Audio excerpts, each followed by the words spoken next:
హిందుస్థాన్ స్టూడియోస్లోకి స్వాగతం. మన పురాణాలు, దేవతల గాథలు మరియు భారతీయ సంస్కృతిని ఈ ఛానల్ ద్వారా అందించడమే మా లక్ష్యం.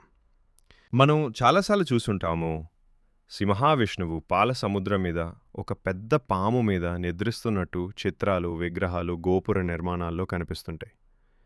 ఇది మనకి చాలా అందంగా కనిపిస్తుంది. కానీ ఈ దృశ్యంకి ఉన్న ఆధ్యాత్మిక అర్థం మనకు తెలియకపోవచ్చు. ఆ పాము ఎవరు? క్షీరసాగరం అంటే ఏమిటి? విష్ణువు నాభి నుంచి కమలం ఎందుకొస్తుంది? ఇందులో మనకి ఉండే సందేశమేమిటి? వీటి గురించి ఈ వీడియోలో తెలుసుకోవడానికి ప్రయత్నిద్దాం. ఆదిశేషుడు. ఆది అంటే ప్రారంభమైనవాడు. శేషుడు అంటే మిగిలిపోయినవాడు. అంటే కాలం మొదలైనప్పటి నుంచి చివరి వరకు ఉన్నవాడు. ఆదిశేషుడు అనేది సాధారణ పాము కాదు. ఆయనకి వేల సంఖ్యలో శిరస్సులు కలిగి ఉంటాయి. ఆయనే కాలాన్ని సూచిస్తాడు. విష్ణువు కాలంపై నిద్రిస్తారు అంటే దేవుడు కాలాన్ని దాటి ఉన్నవాడు అని అర్థం. మనం కాలానికి లోబడి ఉంటాం, కానీ ఆయనకి కాలం కూడా లోబడి ఉంటుంది. క్షీరసాగరం. విష్ణువు గారు నిద్రిస్తున్న సముద్రం పేరు క్షీరసాగరం. క్షీరం అంటే పాలు, సాగరం అంటే సముద్రం.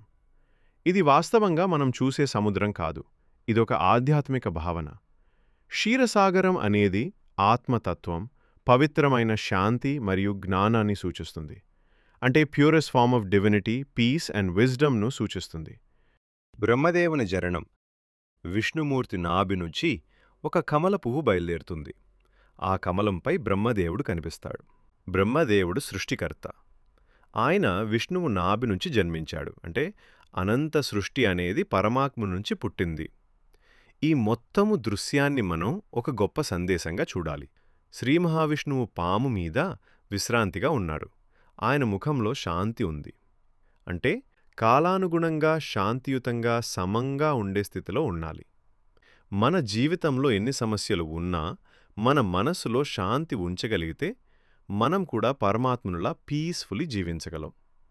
కాబట్టి ఈ చిత్రం కేవలం ఒక కథ కాదు, ఇది మనకు జీవితంలో ఎలా ఉండాలో చెప్పే మార్గదర్శకం. ఇది పురాణాల సారాంశం.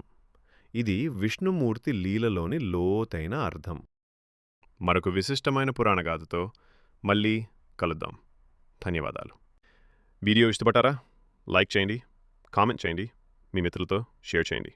మరిన్ని వీడియోల కోసం సబ్స్క్రైబ్ చేయండి.